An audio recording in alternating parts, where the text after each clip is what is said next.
ವಿವಿಧ ಬೇಡಿಕೆಗಳನ್ನು ಈಡೇರಿಸುವಂತೆ ಆದಿ ಕರ್ನಾಟಕ ಜನಜಾಗೃತಿ ಮಹಾಸಭಾ ರಾಜ್ಯಾಧ್ಯಕ್ಷ ರಾಮಯ್ಯ ತಮಟೆ ಚಳುವಳಿ.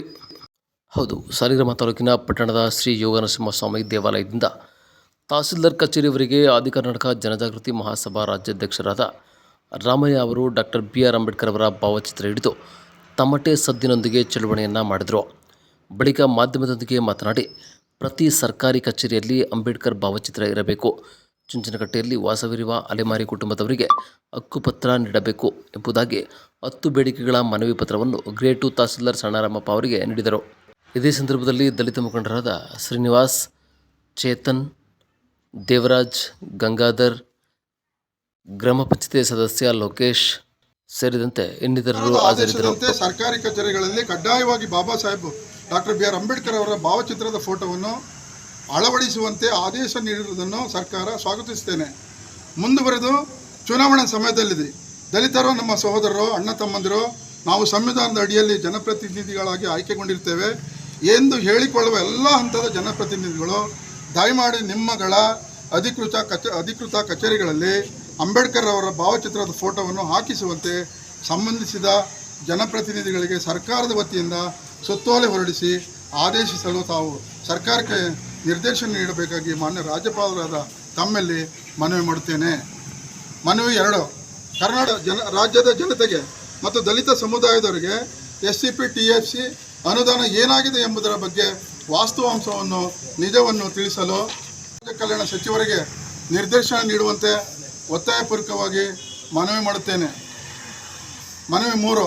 ಕಂದಾಯ ಇಲಾಖೆಯಲ್ಲಿ ಗ್ರಾಮ ಸಹಾಯಕರಾಗಿ ಕಳೆದ 40 ವರ್ಷಗಳಿಂದ ಗ್ರಾಮ ಸಹಾಯಕರಾಗಿ ಕೆಲಸ ಮಾಡ್ತಿದ್ರೆ ಅಲ್ಲಿ ಮಾಡ್ತಾ ಇರೋರೆಲ್ಲ ಗ್ರಾಮ ಸಹಾಯಕರು ಬರೀ ದಲಿತರು ಅನ್ನೋ ಒಂದೇ ಒಂದು ಕಾರಣಕ್ಕೆ ಇದುವರೆಗೂ ಅವ್ರಿಗೆ ಕಾಯಂ ಮಾಡಿಲ್ಲ. ರಾಜ್ಯದ ಕಂದಾಯ ಇಲಾಖೆಯಲ್ಲಿ 16 ವರ್ಷಗಳಿಂದ ಕೆಲಸ ಮಾಡುತ್ತಿರುವ ಗ್ರಾಮ ಸಹಾಯಕರ ಸ್ಥಿತಿ ಶೋಚನೀಯವಾಗಿದ್ದು ಇವರನ್ನು ಸರ್ಕಾರಿ ನೌಕರರಿಂದ ಪರಿಗಣಿಸಿ ಅವರನ್ನು ಸದರಿ ಹುದ್ದೆಯಲ್ಲಿ ಕಾಯಂಗೊಳಿಸಿ ಅವರ ಅವಲಂಬಿತ ಕುಟುಂಬಗಳಿಗೆ ನೆರವಾಗಬೇಕೆಂದು ಸರ್ಕಾರಕ್ಕೆ ನಿರ್ದೇಶನ ನೀಡಬೇಕಾಗಿ ತಮ್ಮಲ್ಲಿ ಮಾನ್ಯ ರಾಜ್ಯಪಾಲರಲ್ಲಿ ಮನವಿ ಮಾಡಿಕೊಳ್ಳುತ್ತೇನೆ. ಮನವಿ 4. ಡಾಕ್ಟರ್ BR ಅಂಬೇಡ್ಕರ್ ಅಭಿವೃದ್ಧಿ ನಿಗಮದಿಂದ ಪರಿಶಿಷ್ಟ ಸಮುದಾಯದವರಿಗೆ ಕಳೆದ 2 ವರ್ಷಗಳಿಂದ ಯಾವುದೇ ಆರ್ಥಿಕ ಸೌಲಭ್ಯಗಳು ಸಿಗುತ್ತಿಲ್ಲ ಮತ್ತು ಖರ್ಚು ವೆಚ್ಚ ಮಾಡಿ ಈಗಾಗಲೇ ಫಲಾನುಭವಿಗಳು ಅರ್ಜಿ ಸಲ್ಲಿಸಿದ್ದು ಅಂಥವರಿಗೆ ನಿಯಮಾನುಸಾರ ಆರ್ಥಿಕ ಸೌಲಭ್ಯಗಳನ್ನು ಮಂಜೂರು ಮಾಡುವಂತೆ ಇಲ್ಲ ಅಂಬೇಡ್ಕರ್ ಅಭಿವೃದ್ಧಿ ನಿಗಮವನ್ನು ಮುಚ್ಚುವಂತೆ ಸರ್ಕಾರಕ್ಕೆ ನಿರ್ದೇಶನ ನೀಡಬೇಕೆಂದು ತಮ್ಮಲ್ಲಿ ಮಾನ್ಯ ರಾಜ್ಯಪಾಲರಲ್ಲಿ ಮನವಿ ಮಾಡಿಕೊಳ್ಳುತ್ತೇನೆ. ಮನವಿ 5. ಮೈಸೂರಿನ ಅಂಬೇಡ್ಕರ್ ಭವನದ ಕಾಮಗಾರಿ ಕೆಲಸ ಏನಾಗಿದೆ ಎಂಬುದರ ವಾಸ್ತವಾಂಶವನ್ನು ಜನತೆಗೆ, ಅದರಲ್ಲೂ ದಲಿತ ಸಮುದಾಯಕ್ಕೆ ಬಹಿರಂಗಪಡಿಸಿ ಇದರಲ್ಲಿ ಬರೀ ಮಾತು ಬೇಡ ಮತ್ತು ಪೇಪರ್ ನ್ಯೂಸ್ ಬೇಡ, ಭವನಕ್ಕೆ ಅನುದಾನವನ್ನು ಬಿಡುಗಡೆ ಮಾಡಿರುವ ಬಗ್ಗೆ ಸರ್ಕಾರದ ಅಧಿಕೃತ ಆದೇಶ ಹೊರಬೀಳಲಿ. ತುರ್ತಾಗಿ ಭವನದ ಕಾಮಗಾರಿ ಕೆಲಸ ಮುಗಿಸಿ ದಲಿತ ಸಮುದಾಯದವರಿಗೆ ಸಾಂಸ್ಕೃತಿಕ ಕಾರ್ಯಕ್ರಮ ನಿರ್ವಹಿಸಲು ಭವನವನ್ನು ಸಮುದಾಯವರಿಗೆ ಹಸ್ತಾಂತರ ಮಾಡಲು ಸರ್ಕಾರಕ್ಕೆ ತಾವು ನಿರ್ದೇಶನ ನೀಡಬೇಕಾಗಿ ಮನವಿ ಮಾಡುತ್ತೇನೆ. ಮನವಿ 6.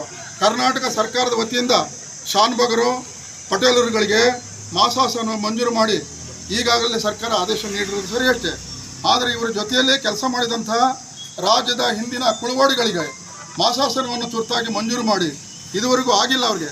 ಅದಕ್ಕೆ ಮಂಜೂರು ಮಾಡುವಂತೆ ತಾವು ಸರ್ಕಾರಕ್ಕೆ ನಿರ್ದೇಶನ ನೀಡಬೇಕಾಗಿ ಮಾನ್ಯ ರಾಜ್ಯಪಾಲರಲ್ಲಿ ಮನವಿ ಮಾಡುತ್ತೇನೆ. ಕುಳುವಾಡಿಗಳಿಗೆ ಮಾಸಾಸನ ಕೊಡಬೇಕು.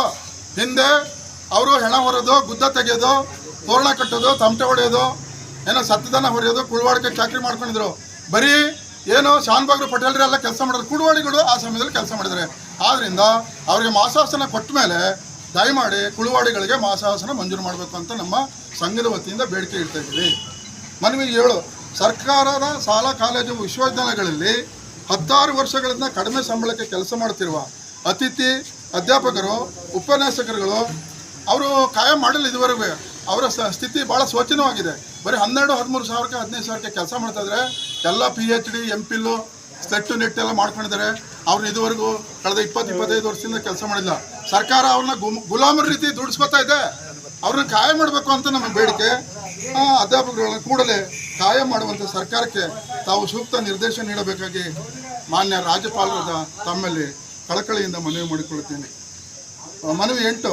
ರಾಜ್ಯ ಸರ್ಕಾರವು ದಿನದಿಂದ ದಿನಕ್ಕೆ ಹಾಲು, ಮೊಸರು, ವಿದ್ಯುತ್, ಡೀಸೆಲ್ಲು, ಮೆಟ್ರೋ ಪ್ರಯಾಣ ದರ, ಮುದ್ರಾಂಕ ಶುಲ್ಕ ಏರಿಕೆ, ಕಸಕ್ಕೆ ಸೆಸ್ಸು ಹೀಗೆ ಒಂದರಂತೆ ದರ ಏರಿಕೆ ಮಾಡಿರುವುದು ಬಡವರ ಜೀವನದ ನಿರ್ವಹಣೆಗೆ ಬಹಳ ಕಷ್ಟಕರ ಮತ್ತು ಬಡವರ ಮೇಲೆ ಬರೆ ಎಳೆದಂತೆ ಆಗುತ್ತದೆ. ಬಡವರು, ಕೂಲಿ ಕಾರ್ಮಿಕರು, ರೈತರು ಆರ್ಥಿಕವಾಗಿ ಹಿಂದುಳಿದವರಿದ್ದು ಮೇಲಿನ ಅಂಶಗಳನ್ನು ಪರಿಶೀಲಿಸಿ ರಾಜ್ಯದ ಜನತೆಗೆ ನ್ಯಾಯ ಕೊಡಿಸುವುದರ ಮೂಲಕ ಮೇಲಿನ ದರಗಳನ್ನು ಆದಷ್ಟು ಕಡಿಮೆ ಮಾಡಿಸಲು ತಾವು ಸರ್ಕಾರಕ್ಕೆ ಸೂಕ್ತ ನಿರ್ದೇಶನ ನೀಡಬೇಕೆಂದು ಮಾನ್ಯ ರಾಜ್ಯಪಾಲರಾದ ತಮ್ಮಲ್ಲಿ ಮನವಿ ಮಾಡಿಕೊಳ್ತಾ ಇದ್ದೇನೆ. ಮನವಿ 9. ಮೈಸೂರು ಜಿಲ್ಲೆ ಸಾಲಿಗ್ರಾಮ ತಾಲೂಕು, ನಿಮಗೆ ಬರ್ತದೆ ಸಾಹೇಬ್ರ, ಅದು ಗಮನ ಇಟ್ಕೊಳ್ಳಿ. ಮೈಸೂರು ಜಿಲ್ಲೆ ಸಾಲಿಗ್ರಾಮ ತಾಲೂಕು ಚುಂಚನಕಟ್ಟೆ ಗ್ರಾಮದಲ್ಲಿ ಇತ್ತೀಚೆಗೆ ಜಲಪಾತೋತ್ಸವವನ್ನು ಫ್ಲೆಕ್ಸ್, ಬ್ಯಾನರ್ ಇತ್ಯಾದಿಗಳನ್ನು ಬಹಳ ಅದ್ದೂರಿಯಾಗಿ ಆಚರಿಸಿದ್ದು, ಇದರ ಲೆಕ್ಕಪತ್ರವನ್ನು ತಾಲೂಕು ಆಡಳಿತ ಸಾರ್ವಜನಿಕವಾಗಿ ತಿಳಿಸಬೇಕಾಗಿ ಮತ್ತು ಈ ಕಾರ್ಯಕ್ರಮದ ಬದಲು ಹಲವಾರು ವರ್ಷಗಳಿಂದ ಚುಂಚನಕಟ್ಟೆ ಗ್ರಾಮದಲ್ಲಿ ನೆಲೆಸಿರುವ ಬಡ ನಿರಾಶ್ರಿತರಿಗೆ ಮನೆ, ಮಠ, ನೀರು, ರಸ್ತೆ, ಆರ್ಥಿಕ ಸೌಲಭ್ಯಗಳನ್ನು ತಾಲೂಕು ಆಡಳಿತ ನೀಡಬಹುದಾಗಿತ್ತು. ಈ ಕಾರ್ಯಕ್ರಮದಲ್ಲಿ ತುಂಬ ದುಂದು ವೆಚ್ಚವಾಗಿರುತ್ತದೆ.